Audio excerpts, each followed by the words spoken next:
Assalamualaikum warahmatullahi wabarakatuh.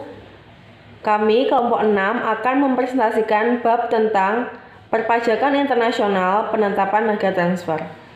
Di sini kami kelompok 6 beranggotakan saya, Dilara Gilia Kustiana, NIM 180310105, ada Nabila Kurnia Lestari, NIM 18031101026, dan ada Nana Putrianto 17031101107. Yang pertama yaitu konsep awal-awal. Netralis pajak berarti pajak tidak berpengaruh atau netral terhadap keputusan-keputusan distribusi sumber daya. Sedangkan ekuitas pajak berarti pembayaran pajak yang memiliki bisnis di tempat yang sama harus membayar pajak yang sama. Tapi ada banyak pertentangan mengenai bagaimana mengartikan gagasan ini. Selanjutnya yaitu keberagaman pajak.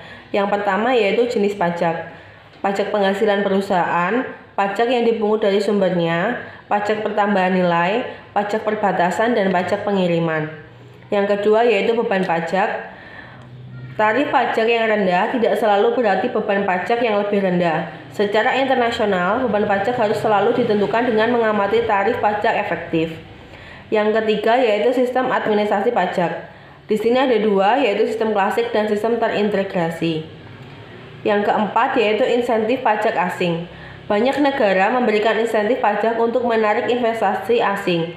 Insentif dapat berupa hibah tunai bebas pajak yang digunakan untuk biaya aktiva tetap dari proses industri baru atau pengampunan untuk membayar pajak selama beberapa periode waktu. Yang kelima yaitu persaingan pajak yang berbahaya. Dampaknya berbahaya jika mengalihkan pendapatan pajak bagi pemerintah yang sebenarnya memerlukan pendapatan tersebut untuk menyediakan jasa yang dibutuhkan oleh kalangan usaha. Yang terakhir yaitu penyelarasan internasional. Dengan adanya perbedaan dalam sistem pajak di seluruh dunia, penyelarasan global atas kebijakan pajak mungkin akan berguna. Selanjutnya yaitu pemakaian terhadap sumber laba dari luar negeri dan pemajakan ganda. Yang pertama yaitu kredit pajak asing bisa dihitung sebagai kredit langsung atas pajak penghasilan yang dibayarkan atas laba cabang atau anak perusahaan. Yang kedua, batasan-batasan kredit pajak meliputi batasan kredit asing, penghasilan pasif, dan penghasilan umum. Dan yang ketiga yaitu perjanjian pajak. Perjanjian pajak antara negara penyelenggara dan negara asal menetapkan bahwa laba yang didapatkan harus terkena pajak. Dan yang keempat yaitu pertimbangan mata uang asing. Keuntungan atau kerugian dalam mata uang asing secara umum dialokasikan antara sumber AS dan sumber luar negeri dengan mengacu pada tempat kedudukan pembayar pajak. Dimensi-dimensi perencanaan pajak. Dalam perencanaan pajak, perusahaan-perusahaan multinasional memiliki keuntungan yang nyata atas perusahaan-perusahaan domestik karena memiliki lebih banyak fleksibilitas geografis dalam menempatkan sistem produksi dan distribusi mereka. Pengamatan atas masalah perencanaan pajak dimulai dengan dua hal dasar. Yang pertama, pertimbangan pajak seharusnya tidak pernah mengendalikan strategi usaha atau bisnis. Kekuatan keuangan atau operasional dari transaksi bisnis harus berdiri sendiri. Dan yang kedua yaitu perubahan hukum pajak secara konstan membatasi manfaat perencanaan pajak dalam jangka panjang. Selanjutnya yaitu penetapan harga pengiriman internasional atau variabel-variabel yang menyulitkan. Penetapan harga pengiriman merupakan sumber yang cukup baru.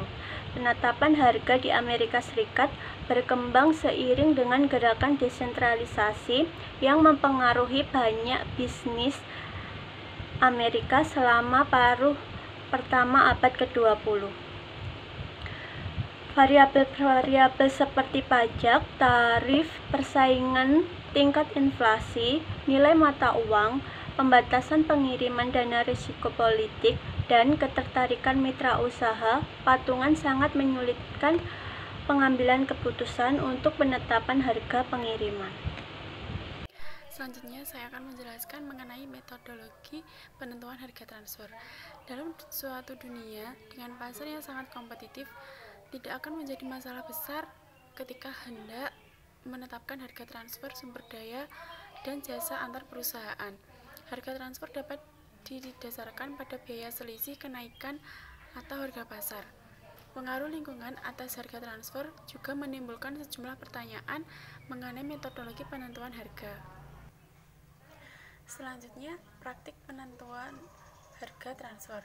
Perusahaan multinasional dengan sangat jelas memiliki berbagai dimensi seperti ukuran industri, kebangsaan, struktur organisasi, tingkat keterlibatan internasional, teknologi, produk atau jasa, dan kondisi bersaing.